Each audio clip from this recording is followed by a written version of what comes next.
Hello guys, welcome back to my channel. I'm your host Chris Davis, and today we're going to do a review of Digimon Ghost Game. So, Digimon Ghost Game came out right after Digimon 2020 ended. So, right after Digimon 2020 wrapped up, I believe it was like a month later than Digimon Ghost Game came out. And everyone was really excited for the series. And this series turned out to be a huge letdown, and I'm going to get into the reasons why. But first off, we have the main character, Hero, and with his partner Digimon, Gamamon, and then we have his two friends, Wooly and her partner, Angoramon, and then we have Kiyoshiro with his partner, Jellymon, which were like, well, I think people still are a huge fan of that Digimon and its design. Anyway, with Digimon Ghost Game, watching the series, we learned that Digimon are coming from the digital world into the human world, and they're causing all kinds of issues. And we also learned that Hero's father somehow has disappeared in the digital world. And then we're introduced into this big third premise that Gamamon, he can digivolve into like 4 different champion forms. The other 3 are good: Leasing Gamamon, Battle Gamamon, and House Gamamon. But his 4th champion form, Louis Gamamon, is bad, and he doesn't work with Hero at all. It's like Jekyll and Mr. Hyde. So Gamamon is really a sweet Digimon, and when he goes into his other 3 forms, he's still pretty good. But when he goes into Ghoulish Gamamon, he's very frightening, very intimidating. He doesn't listen to Hero at all. He goes way too far. And when we see Ghoulish Gamamon, like, we are all seriously hooked into the series. We want to learn more about him. And whenever Ghoulish Gamamon appears, we see a black Digimon, whether it's Black Gargamon, Black Growlmon, Black Agumon. When Ghoulish Gamamon first debuted, it was when Bokumon was destroyed by another Digimon, and Gamamon was traumatized, and then he digivolved into Ghoulish Gamamon.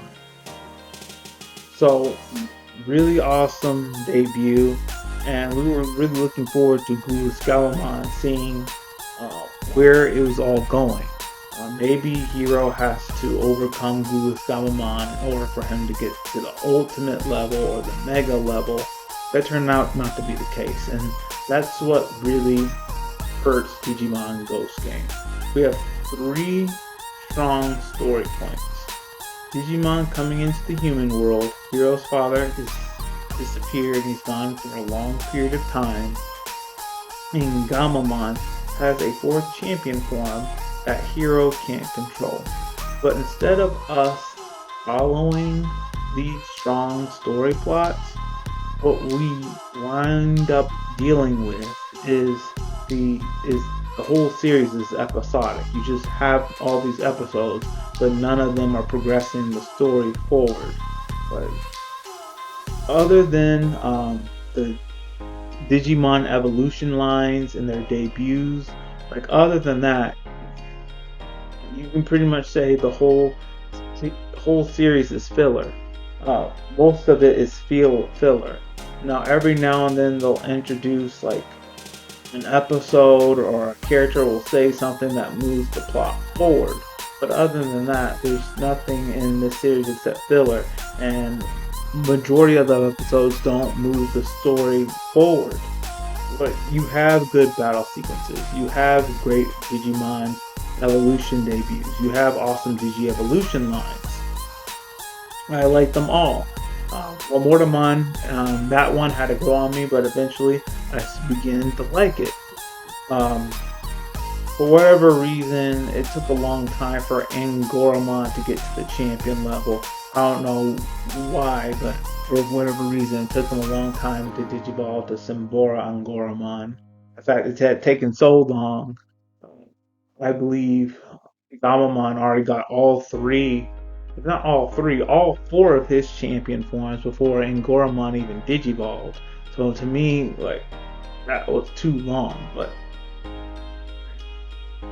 if you ignore that, the rest of the evolution debuts and the evolution lines look incredible, and I like them all. And if you haven't like seen them, just Google Gamamon's evolution line, Jellymon's evolution line, and then Goramon evolution line, and um, you'll see that they're pretty cool. Um, but what really dragged this series down was the filler and lack of episodes that moved the plot forward. Like, we didn't even get a wrap up to these three story plots that I talked about until the very last episode when they wrap everything up. And when they say why Digimon are coming into the human world and what Gu's Gamamon is, all of that is wrapped up in the very last episode. And there was no progression. It's like, how can you wrap up all three of those story points in just one episode? That's why the series wasn't so great. Like, it had some awesome parts, some good battle sequences, some good evolution lines, but the filler really dragged it down for me. So, before I wrap this up, I have to mention this. I'm sorry if I mentioned it before, but like with Toei writing Digimon, it's like they don't have any balance. With Digimon 2020, everyone was talking about that it was too fast. They were rushing things. The tempo was too fast. Now Digimon Ghost Game, it seems like they dragged it out, and like, where's the balance, Toei? Like, where's the balance? Okay, it's just like you go from one extreme to the other. There is a middle. So I don't want this video to be too long, like my Pokemon Journeys video. This is going to be much shorter. So that's all we have for today. If you like what I had to share, please hit the like button, hit subscribe, share this video with all your friends, and all of you have a great day.